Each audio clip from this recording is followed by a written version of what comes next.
జైపూర్ భారతదేశంలోని రాజస్థాన్ రాష్ట్రంలోని ప్రసిద్ధ నగరం. దీనిని పింక్ సిటీ అని కూడా పిలుస్తారు.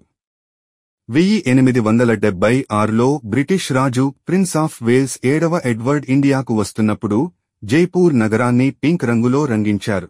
అప్పటి నుండి ఈ పేరు అందుకుంది. జైపూర్ను 1727లో మహారాజా 2వ సవాయి జైసింగ్ స్థాపించారు.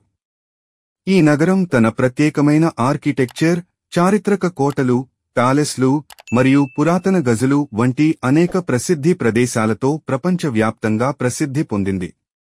హవా మహల్, ఆంబర్ కోట, సిటీ ప్యాలెస్, జంతర్ మంతర్, జైగఢ్ కోట, నహర్గఢ్ కోట వంటి పర్యాటక ప్రాంతాలు ఇక్కడ ఉన్నాయి. జైపూర్లో కళ, సంప్రదాయాలు మరియు సంస్కృతుల మేళవింపు కనిపిస్తుంది.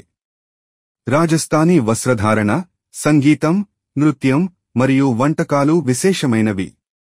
ప్రత్యేకంగా గట్టాకాలు, బాందాని బట్టలు మరియు లాక్ చుడీలు ప్రముఖంగా ఉన్నాయి. జైపూర్లో అద్భుతమైన రుచులున్న ఖానాలు కూడా అందుబాటులో ఉన్నాయి. దాల్ బాటీ చూర్మా, గట్టకా సబ్జీ, కేర్ సంగ్రీ మరియు మిర్చి బడీ వంటి వంటకాలు చాలా ప్రసిద్ధి చెందాయి. విదేశీ పర్యాటకులు కూడా ఇక్కడి మార్కెట్లలో వెళ్లి రాజస్థానీ హస్తకళలు, నగలు మరియు ఇతర చక్కని వస్తువులు కొనుగోలు చేస్తారు. జైపూర్లో అనేక చారిత్రక మరియు సాంస్కృతిక ప్రదేశాలు ఉన్నప్పటికీ ఇది ఆధునికతతో కూడిన నగరంగా కూడా ఎదిగింది. ఇక్కడ పెద్ద టెక్నాలజీ కంపెనీలు, విద్యాసంస్థలు మరియు వ్యాపార సంస్థలు కూడా ఉన్నాయి. జైపూర్కు వెళ్లితే తన సాంస్కృతిక వారసత్వం మరియు ఆధునికతను సమర్థవంతంగా కలుపుకుంటూ ప్రతి ఒక్కరూ సందర్శించదగిన ప్రదేశంగా మారింది.